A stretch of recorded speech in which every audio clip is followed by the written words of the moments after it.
Hello, I'm the Nostalgia Critic. I remember it so you don't have to. And welcome to another rendition of Raiders of the Story Arc.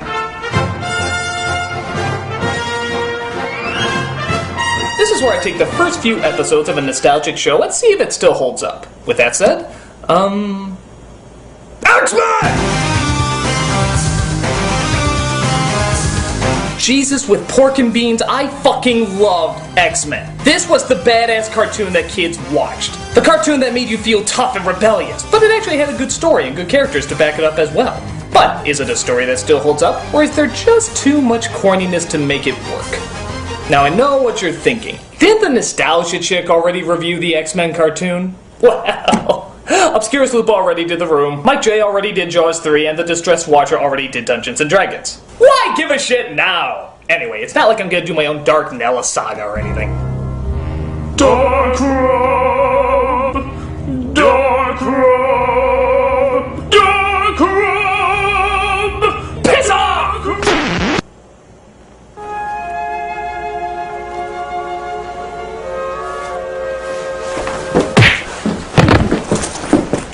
Well, with that said, let's take a look at the first few episodes of X-Men. So the show starts, and I have to admit, I get the chills. Whenever that song plays, I hear nothing but awesomeness.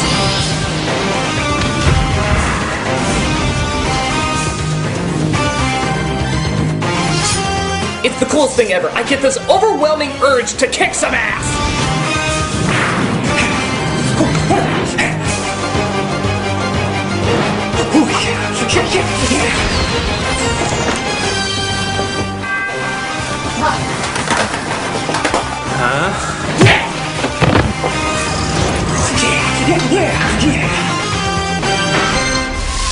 After that awesome opening, we get our first episode, Night of the Sentinels, Part 1. We start off with the mutant Sabretooth, who, oddly enough, has nothing to do with this episode. After throwing a car at a cameraman, who somehow filmed this entire event completely still and miles high in the air, we cut to a concerned mother and Ray from the real Ghostbusters, who are talking about their daughter.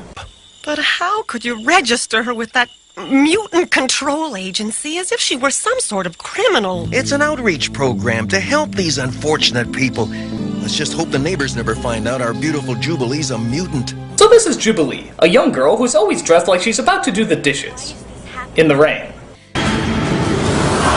But little do they know that a mechanical visitor is about to cross their paths. What if we were wrong? What if she isn't a mutant? Are you kidding? Look what she did to the VCR just by touching it. Well, to be fair, that's what happens when most women touch a VCR. Yeah, come on, get the VCR to stop blinking 12, I dare you! I fucking dare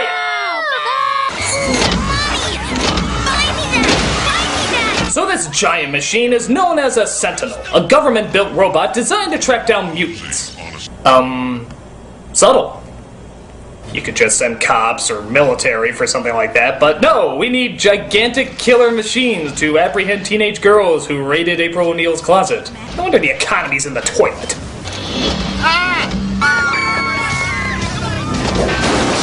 Good God! We get upset when our policemen use bad language. How the hell would we ever let this destructive can of Campbell soup fly?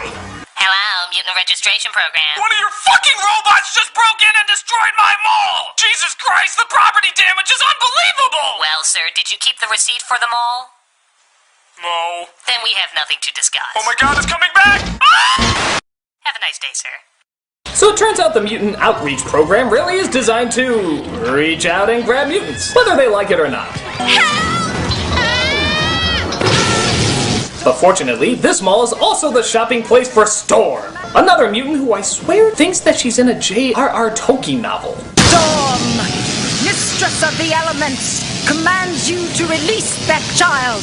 Go back to the shadow, flame of Udun! She helps save Jubilee along with another mutant named Rogue, who I swear to God has only gotten hotter with time. Come to Mama. Put me down, you flying freak!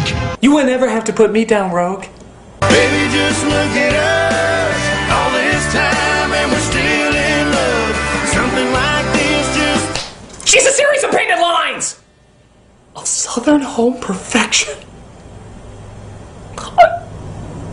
there's also the Cajun Gambit, Where you going, Petit? Anywhere but here.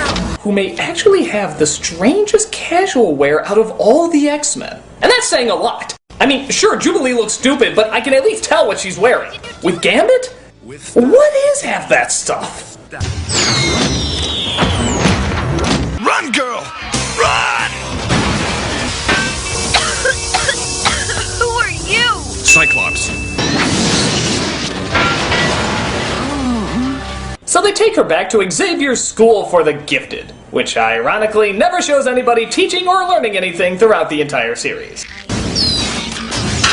She breaks out of her room and starts snooping around, coming across other mutants like Beast. Sort of. Closer? There you go. And Morph. Wait a minute. Morph? Who the hell is Morph? My fellow Americans, I am an idiot. Oh yes, I forgot. Morph was a character who was never in the comics. He was created specifically just for the animated show. Why? Well, so he could die. Yeah, I know I'm giving it away, but he was just made up so they could kill him. He's basically just the Michael Biehn of animated cartoons. He shows up, dies, we feel sorry, and then we totally forget about him. You might as well just change his X to R.I.P. That's all he's known for. But I digress. Xavier, the telepath who runs the place, figures out Jubilee's escaped, and of course, she panics. Code 3. We have an intruder. Come on! Oh, just do it! Randomly smashing the keyboard accepted. Petit? This is no place for you. So she enters the Danger Room, the training grounds for the X-Men, and Jesus! Do lawsuits just not exist in this world? This place is every personal injury attorney's wet dream! And then we see everyone's favorite badass himself. There you are, Wolverine. I mean it, nobody tops this guy in badassity. How badass is he? His voice is a mix between the Dark Knight and Popeye, and yet he's still badass. I go where I wanna go. He hops around in yellow spandex and a poorly cut Mickey Mouse hat, and yet he's still badass. He gets an Australian Broadway dancer to play him in the movie, and yet he's still badass. He can strike this pose, which I'm comedically going to play back and forth right now, and yet he's still fucking badass. In fact, I put it to you, has there ever been anything Wolverine related that has not been entirely badass? Yeah, but he was badass in it! So what's the first thing in this show that this ultimate badass is gonna do? Don't hurt him! Okay, that was a puss out. But everything else he's done is badass! Is the child all right? They were fighting, and I wanted to help him. Don't worry, Petit. You just hurt Wolverine's pride. That's all. Speaking of pride, should I be disturbed that my outfit is pinker than yours? Come with me, child. I shall explain who we are. So Storm explains to Jubilee, as well as the audience for that matter, what mutants exactly are. No one knows who will be a mutant at birth. We discover our extraordinary powers at about your age. This sort of pinpoints our whole symbolic prejudice thing. It's about gays. Look at what they're wearing. Professor Xavier is our leader, and he has named us the X-Men. This is Professor Xavier's School for the Gifted. And Hamburger University. We X-Men learned something very special here, Jubilee. How to control our mutant powers for the benefit of mankind. You know, I forgot how much of a fucking show-off Storm could be sometimes. It's ironic because her powers could save the day every time by just summoning a tornado or something, but no, she uses lightning bolts and, I don't know, moves clouds and shit. This is actually a common complaint from X-Men fans, and yeah, it pisses me off. Next scene. That ID photograph is from the Mutant Control Agency registration files. Somewhere in there are the registration files of hundreds of mutants. So we get them, and we shred them. So they find out where the headquarters is and decide it's time to take action. Professor Xavier, we've been together for a long time. When you formed the X-Men, was it not to teach us to use our powers to benefit mankind? Professor, aren't we? I know what you're going to say, Cyclops, but I'm afraid we have no choice. No choice? You're just jumping into terrorism! I didn't hear anything else discussed! You didn't even talk about any other options! But it turns out Jubilee escapes again! You know, for all their high-tech gadgetry, they sure do have shitty security. As she just walks by a gigantic killer robot that surprisingly can manage a pretty good hiding place.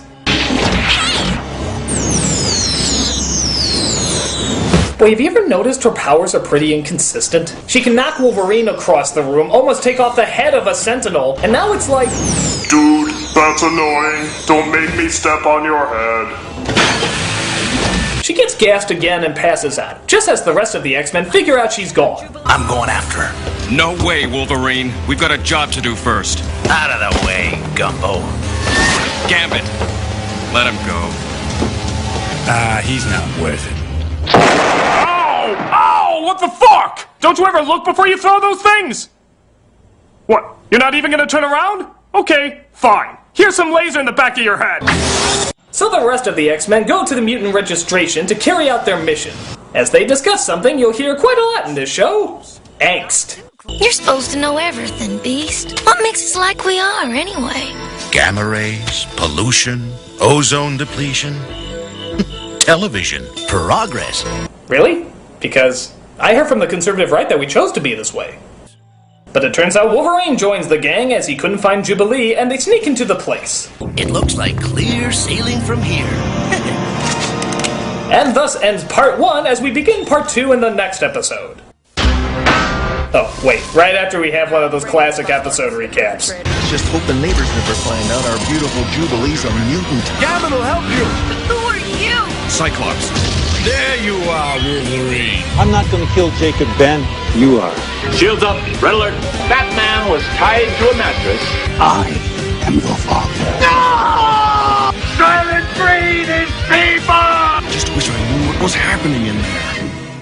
As we open in the next episode, we see Wolverine can smell the gun oil and they bust their asses, allowing them to sneak in and destroy all the names in the files. While that's going on, we figure out the location of poor Jubilee. Well, to give credit, that does look like a typical Detroit building. Wake up. I want to ask you some questions, Jubilee. And that is a typical Detroit welcome. You know, maybe the show is more realistic than I give it credit for. Who are these so-called X-Men? Gyrick, why did you bring that mutant here? Who is she? I love how that's the first question he asked. There's a girl strapped to a table, obviously held there against her will, and his question is, who's that? That doesn't look like the other girls would kidnap and hold hostage. Shut up and eat your White Castle! So the files are destroyed and the X-Men try to escape. Gambit, blow that fence. We're playing that again. I'm a dirty young man. Yes, I am. Didn't I tell you? Clear sailing all the way. Look out! An ironic twist to what you just said! Wolverine, pull back! What's wrong, Jean? It's Morph. Can't you feel it? It's as if millions of expendable voices cried out in terror and were suddenly silenced. I don't sense anything. So we get sort of a weird edit as we jump forward to after the battle, and we find out that Morph didn't make it. And let's be honest, you're all a little happy. I mean, if you had to hear this again, you'd be kind of happy. Soldier Boy here left them behind. For all we know, Morph and Beast may still be alive. Beast is...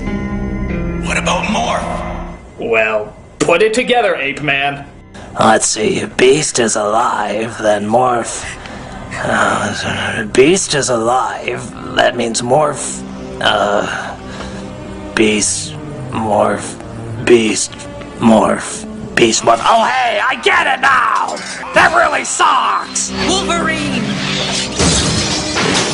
Tell Cyclops I made him a convertible.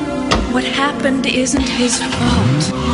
Wolverine! It's not your fault either. Hey, sweet, a convertible.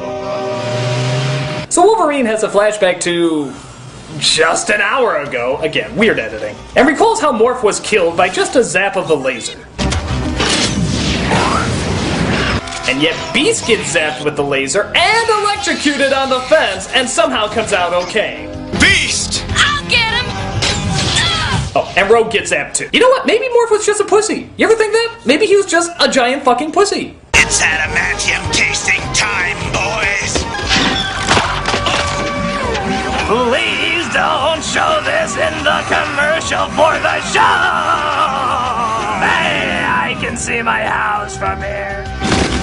So we see Cyclops tells the team to retreat, and Beast gets left behind. I want to ask you some questions. Another time. It's your funeral. I'll be back.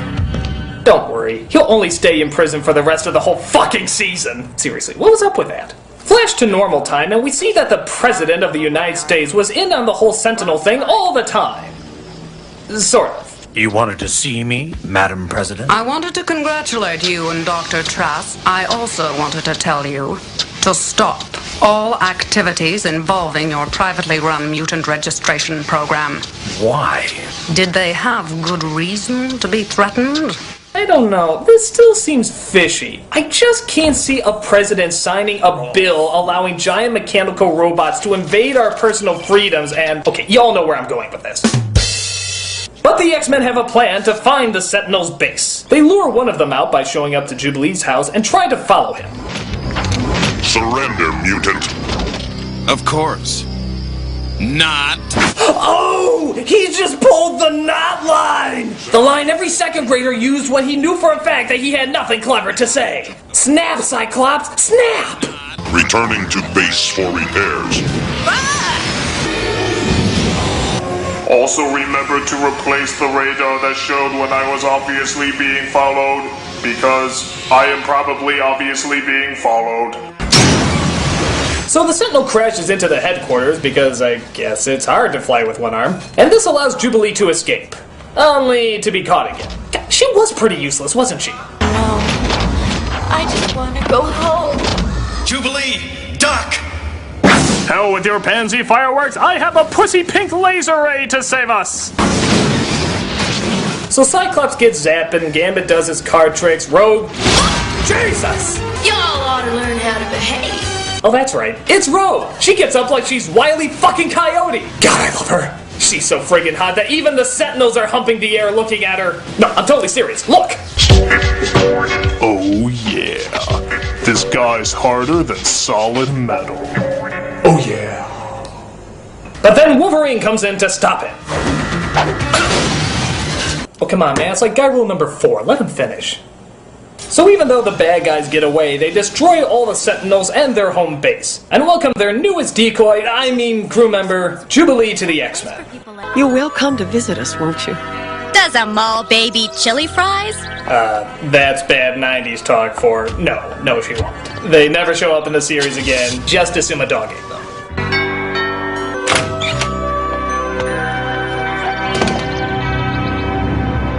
And thus ends the story arc of X-Men. After so many years, does it still hold up? Well, it's a pretty solid intro for kids. The characters are pretty well introduced, the idea of mutants and prejudice is well shown, and it didn't feel like it needed to talk down to kids. Too much. Okay, there's a lot of things that are silly, and I'd be lying if I said it met Batman or Animaniac levels, but as kids shows go, it holds up pretty well. It has decent action, well-developed characters, a passionate story. It was a show that felt big. Every event that happened felt like a big event. There's a lot of goofy moments, but there's a lot of kick-ass moments too. And you can tell that wasn't just another comic show that was made for children. They put a lot of actual effort into it. And it definitely shows. It may not be perfect, but by God, it's friggin' awesome. I'm the Nostalgia Critic guy, remember it? So you don't have to.